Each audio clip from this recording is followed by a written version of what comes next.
Centre, which is a foreign policy think tank. A very good afternoon to both of you. Dr. Dwayne Menezes, first of all, do you agree that Britain should take military action in Syria?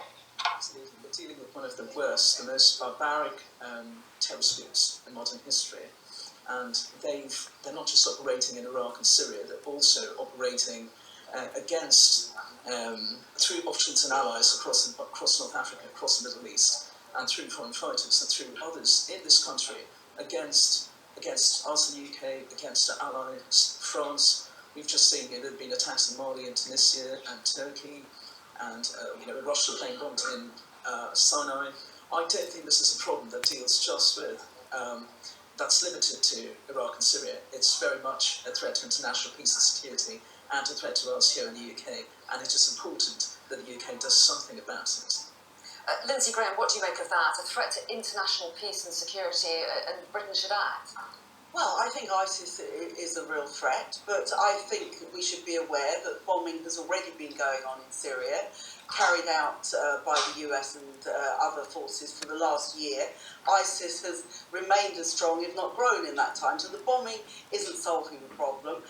Syria is being bombed by two of the two major powers in the world, the United States and Russia at the moment, and it doesn't need Britain to come in, and I don't see anything from what David Cameron said this morning that convinces me of war. In fact, the idea, which was put to him several times, that there will need to be a ground troop solution, and he cites the FSA as having 70,000 members, is, it seems to me, as Julian Lewis MP said, a fanciful figure.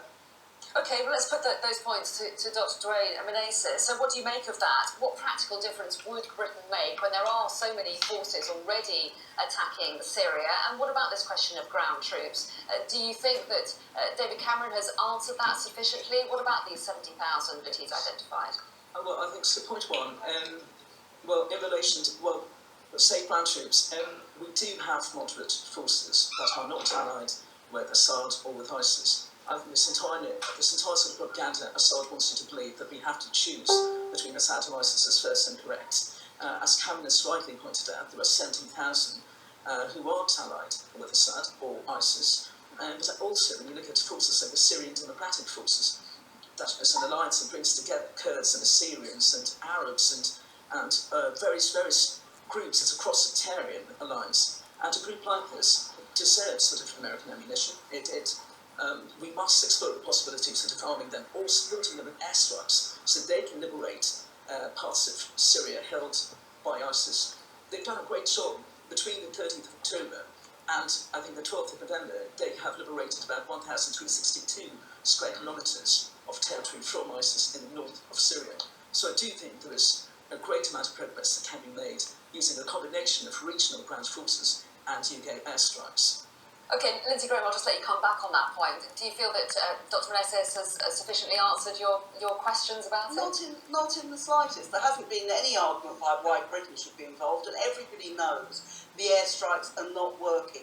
David Cameron wants to get involved for political reasons. He's saying that there are troops on the ground. There are not troops that he can rely on in any sense. The Kurds will only fight in their own particular areas, and they've been very successful in some of those areas, but they're not going to extend this fight.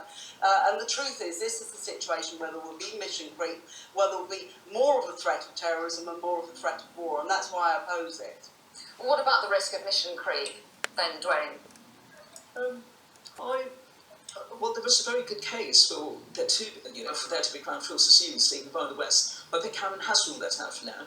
He has also said in his statement that there is no point to have Arab or other Muslim ground forces in the area because that would only escalate the conflict.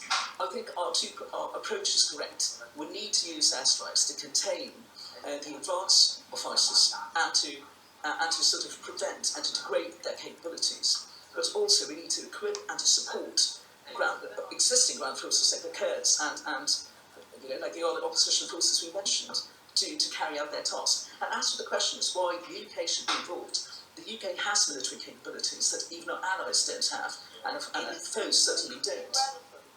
To this particular operation, the Americans do not need the British. This is a political question. Well, we let have me come in alliance.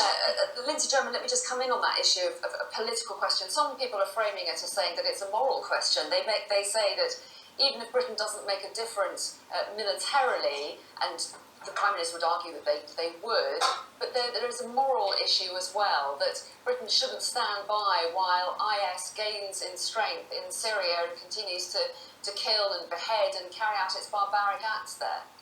If we were looking at this as a moral issue, we should ask where ISIS comes from. It came from the occupation of Iraq, which many people opposed, but which David Cameron supported. It has been funded by countries like Saudi Arabia and Turkey.